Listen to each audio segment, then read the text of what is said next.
Hello lovely people, today we're going to start lesson 3. Right, and today in lesson 3 we're going to look at a famous winemaker called Peter Cysec. This lesson we are going to break it into 2 parts. The first part we're going to talk about Peter himself. We're going to look at a bit of his story, and then the second part we're going to correct the exercise, which was a video from James Suckling. So as I said, we're going to look at Peter Cysec today. He is from Denmark. He has lived in Ribera del Duero for more than 20 years, and his famous winery is called Dominio de Pingas.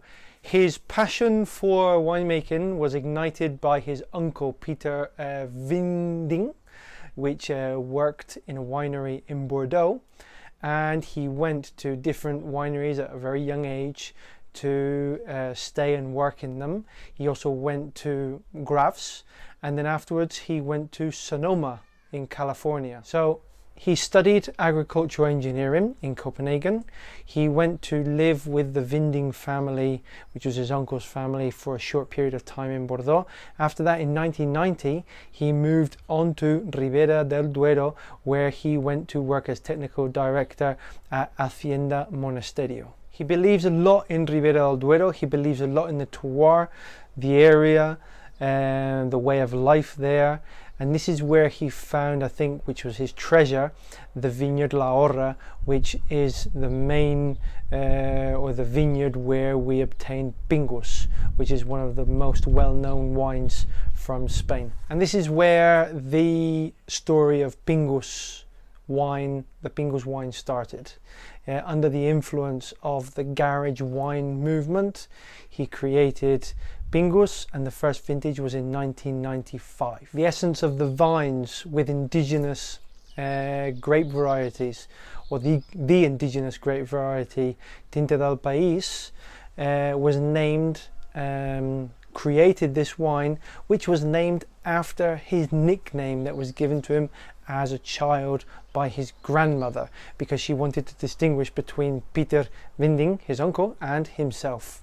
Pingas has been considered one of the 100 best wines in the world by the Wine Advocate, and it was one of the highest pointers by Robert Parker Jr. In 1995, the story of Pingas gathered momentum, even more so with the sinking of a ship that was going for USA with a very small, minute quantity of the wines of the bottlers of the vintage. In 2006, Peter put into motion a new project, which was PSI, after seeing the decline of old vines in Ribera del Duero.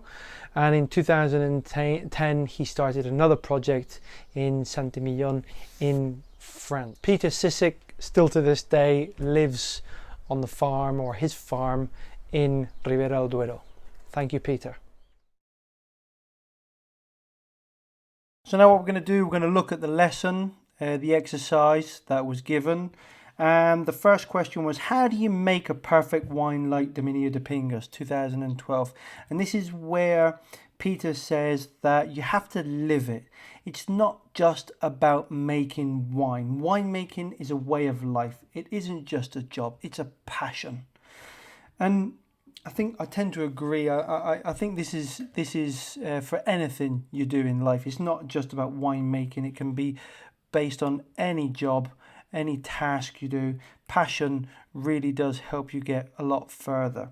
What do you find exciting about the 2012? Well, Peter says that there are wines of ripeness in the southern part of the northern hemisphere, and sometimes it can be a bit too much, but sometimes that sweet spot can be reached, and wines of Spain have that generosity, and in 2012 this happened with Pingas.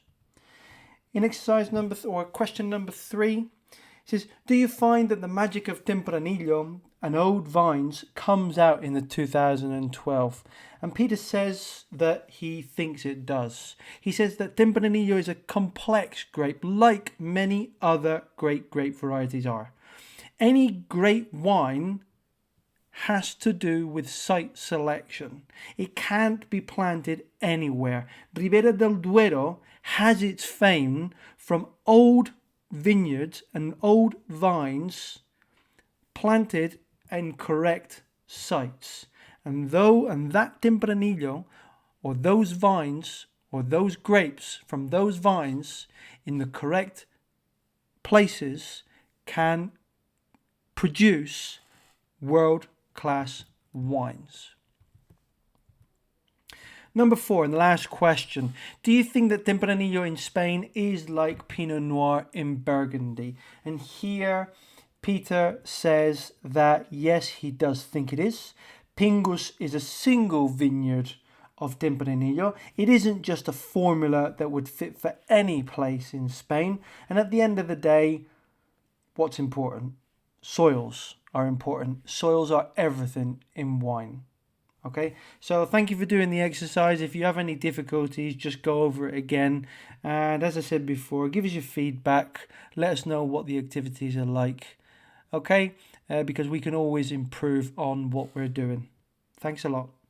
So we hope you enjoyed the story behind Pingas and Peter Cysec. And we'll see you next time, lovely family. Bye-bye. Bye.